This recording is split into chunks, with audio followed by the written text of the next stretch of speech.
Hola a todos. En la clase de hoy vamos a hablar de la Segunda República y de la Guerra Civil.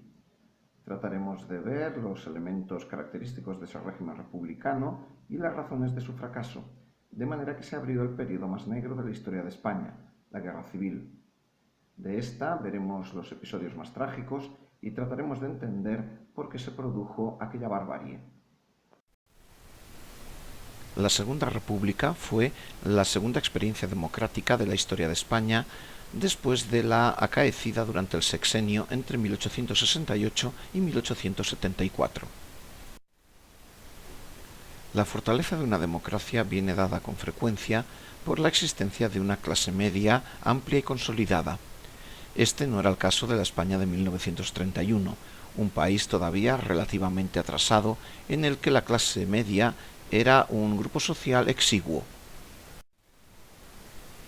Esta clase media, a la que podemos poner rostro en la figura de Manuel Azaña, perseguía la modernización de España y confiaba en que la forma de Estado republicana sería la llave para conseguirlo. Quedaría por fin atrás la monarquía considerada como una rémora. Sin embargo, existían otros actores en aquella España republicana, y uno de ellos era la oligarquía. Personaje característico y representativo de esta era el banquero Juan Marc, el más importante de los de aquella época. La oligarquía temía un giro a la izquierda de la República que hiciera peligrar sus propiedades y bienes. La Iglesia Católica, con el cardenal Segura a la cabeza, también se opuso desde un primer momento a la República, pues temía el anticlericalismo tradicional de la ideología republicana. Por su parte, el ejército, dirigido por el general Sanjurjo, había recuperado la tradición de intervenir en política desde tiempos de Miguel I de Rivera. El ejército se veía a sí mismo como garante del orden tradicional, de la Iglesia y de la unidad del Estado frente a los nacionalismos periféricos. Pero no solo las fuerzas de derecha, es decir, la oligarquía, la Iglesia Católica o el ejército, eran desafectos a la República, también buena parte de las fuerzas de izquierda lo eran. Y en primer lugar la clase obrera, cuyos dirigentes, por ejemplo el socialista Largo Caballero, aspiraban a la revolución obrera y a la transformación de la sociedad en un régimen comunista. Lo mismo sucedía con el campesinado, una parte importante del cual había abrazado la ideología anarquista. Esta estaba representada en España principalmente por el líder Ángel Pestaña, y ellos también ambicionaban el derrocamiento de la República burguesa. Así, con una débil base social y con muchos adversarios, la Segunda República inició su andadura y puso en marcha sus primeras reformas. Una de ellas fue la concesión del derecho de voto a las mujeres. Se estableció así por primera vez en España el sufragio universal tanto masculino como femenino. También procedió la República a la creación de una nueva forma de organización territorial, el llamado Estado integral. Según este, determinadas regiones con una fuerte personalidad histórica tenían derecho a acceder a un cierto grado de autonomía. Sería el caso de Cataluña, el País Vasco, Galicia y Andalucía, consideradas todavía hoy en día como nacionalidades históricas, precisamente por este periodo de autonomía que conocieron durante la época republicana. Otra de las grandes reformas acometidas por la República fue la de la enseñanza. Los republicanos aspiraban a quitar a la Iglesia Católica el monopolio que ejercía de la educación y crear una red de escuelas públicas. Esta era una cuestión clave, puesto que por medio de la enseñanza, tanto la Iglesia como la República aspiraban a transmitir sus valores y sus ideas en relación a la organización social. La República quiso también llevar adelante una reforma agraria que repartiera entre los jornaleros sin tierras aquellas grandes propiedades que los terratenientes no ponían en cultivo. Por último, temerosa de la actitud del ejército, la República también quiso afrontar la cuestión militar.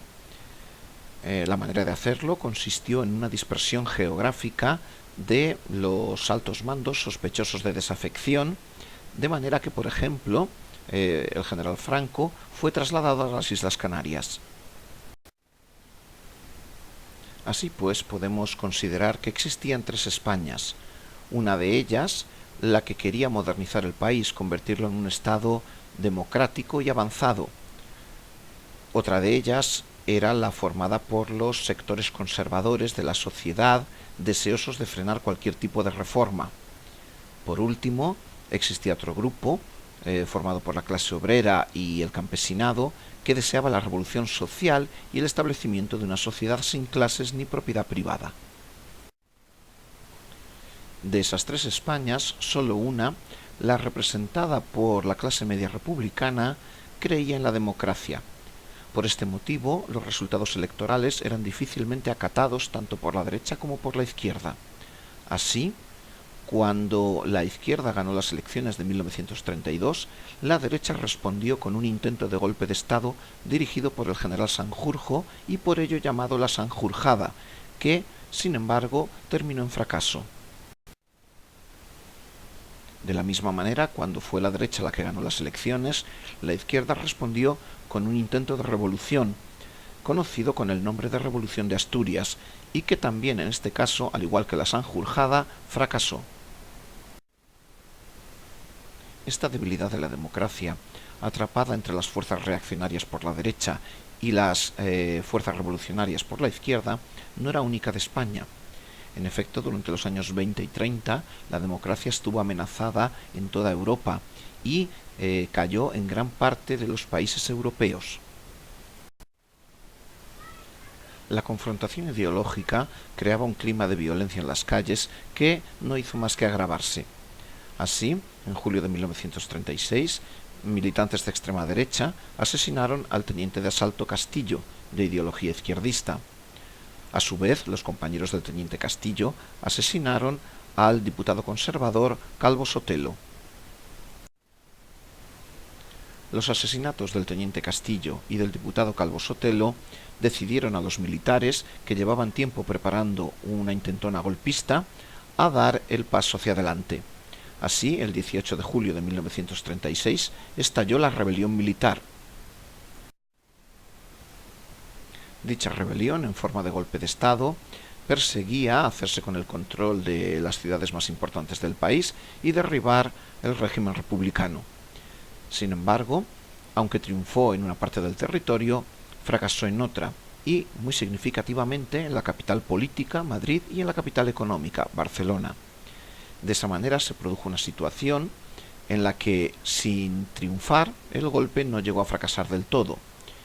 Esto animó a los militares a iniciar una cruenta guerra civil contra la República. Esta guerra civil vino caracterizada por una extrema barbarie y violencia contra el enemigo ideológico.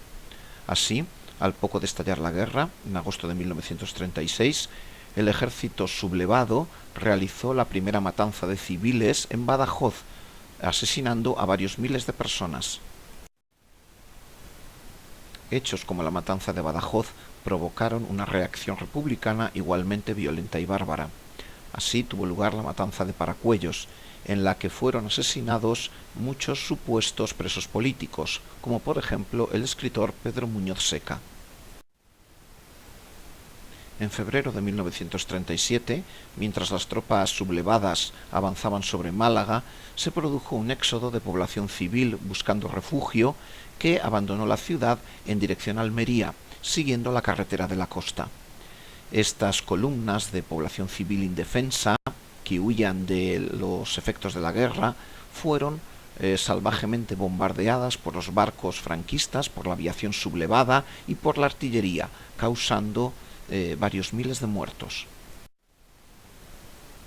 Además de las grandes matanzas, existieron otras formas de represión y violencia, menos masivas, pero no por ello menos bárbaras. Así, en la zona republicana se crearon prisiones políticas llamadas checas, a donde eran conducidos los militantes de derecha y allí sometidos a tortura y desaparecidos. Estas checas, por ejemplo, en los casos de Castellón y Valencia, adoptaban la forma de barcos anclados en el puerto. Por su parte, en la zona sublevada se hicieron tristemente famosos los paseos. Especialmente de noche, los falangistas y otras fuerzas de extrema derecha acudían a las casas de los militantes de izquierdas o sospechosos de serlo y se les detenía y conducía a algún lugar de la carretera donde eran fusilados y su cuerpo enterrado en la cuneta. De esta manera desaparecieron muchos miles de personas y una de ellas el escritor Federico García Lorca. Así, la guerra civil fue una auténtica guerra fratricida, una guerra entre hermanos, como ilustra el propio caso de la familia de Franco. En efecto, Francisco Franco Bahamonde tenía un primo de simpatías republicanas, Ricardo de la Puente Bahamonde, que en el momento de la rebelión militar se mantuvo fiel al gobierno republicano. Por ello, fue fusilado por los sublevados, sin que su primo, el general Franco, hiciera nada por impedir su ejecución. Así no es de extrañar que Francisco Franco, el jefe del ejército sublevado, no hiciese nada por impedir los bombardeos alemanes sobre población civil indefensa, el más conocido de los cuales fue el realizado sobre la ciudad vasca de Guernica, siendo el primer bombardeo masivo sobre población civil de la historia. La barbarie injustificable de los dos bandos no debe ser cuestionada, pues de ello nos han dejado testimonio testigos imparciales de la misma. Así, el escritor francés católico Georges Bernanos, que se encontraba en España al inicio de la Guerra Civil, fue testigo de dicha barbarie, de sus correligionarios, y, escandalizado porque la Iglesia Católica diera apoyo al bando sublevado, denunció tal actitud. De la misma manera, el escritor norteamericano John Dos Passos, de ideología comunista, al ser testigo de los crímenes de sus correligionarios, inició el distanciamiento ideológico de los mismos y denunció sus atrocidades. También los intelectuales españoles denunciaron el horror. Así, el escritor y filósofo Miguel de Unamuno tuvo un enfrentamiento en la Universidad de Salamanca con el general golpista Millán Astray. Unamuno pronunció las famosas palabras: «Venceréis, pero no convenceréis. Venceréis porque tenéis la fuerza bruta, pero no convenceréis porque no tenéis la razón». Unamuno fue increpado por los falangistas y militares allí presentes y salvó la vida solamente porque fue acompañado por la mujer del propio Franco hasta su casa. El resultado de toda aquella locura fue la muerte de más de 650.000 españoles, víctimas tanto de la guerra como de la represión. Todavía hoy en día el país se halla lleno de fosas comunes, donde se hallan los restos de las víctimas de la represión. Principalmente se trata de víctimas de la represión franquista, puesto que las víctimas de la represión republicana fueron sacadas de las fosas comunes durante el inicio de la dictadura y sus restos restituidos a sus familias. Solamente permanecen, por tanto, los restos de los republicanos. Finalmente, el 1 de abril de 1939, el ejército sublevado, dirigido por el general Francisco Franco, alcanzó la victoria total sobre la República. De esta manera terminó la guerra civil. Cabe hacer una breve reflexión de cómo fue posible llegar a aquella locura y barbarie. El filósofo francés Félix Ravesson hablaba a finales del siglo XIX del deber de las élites. Según este autor, las élites son responsables, precisamente por ser élites, de dirigir el país, de evitar la desigualdad, de garantizar unas condiciones de vida dignas a las clases populares. En este sentido, las élites españolas de la época, la oligarquía, la Iglesia, fracasaron estrepitosamente en tal cometido, haciendo prevalecer sus intereses egoístas sobre el bien común y el bienestar de los más desfavorecidos. Por otro lado, el psicólogo austríaco Alfred Adler desarrolló los conceptos de complejo de inferioridad y complejo de superioridad. El historiador francés Pierre Vilar abogó por su aplicación al estudio de la historia. De esta manera, los individuos que militan en movimientos radicales de extrema derecha o de extrema izquierda, que abrazan causas de una forma radical, bien sea el anticlericalismo, bien sea la defensa de una religión, con frecuencia tratan de superar de esta manera su complejo de inferioridad, que puede tener diferentes causas, bien psicológicas, bien sociales. De esta manera, ese complejo, al formar parte de un grupo al que se presuponen unos valores y unas virtudes superiores a los demás, se transforma en un complejo de superioridad que enmascara la frustración del individuo. De esta manera, en momentos de gran conflictividad, muchos individuos superan o tratan de superar su propia frustración con la militancia y con la agresividad hacia el otro. Finalmente, cabe hacer referencia a las reflexiones del filósofo francés Henri Bergson sobre las categorías y la realidad. Este autor considera que las categorías son una elaboración de la mente para poder interactuar con la realidad, pero no son la realidad misma, sino que se interponen entre ella y la mente humana. Así, por ejemplo, elaboramos la categoría de gato. Sin embargo, dicha categoría genérica, dicha generalización, no tiene una existencia real. Lo que existe son los gatos individuales, cada uno de ellos con sus emociones, necesidades y sentimientos. Así, la categoría nos impide ver la realidad tal cual es, la realidad real, en este caso el individuo. Bajo la etiqueta de catalanes, obreros, burgueses o mujeres, estamos ocultando la realidad del individuo, de sus sufrimientos, de sus sentimientos, de sus necesidades. Estamos dejando de ver que es un semejante igual a nosotros.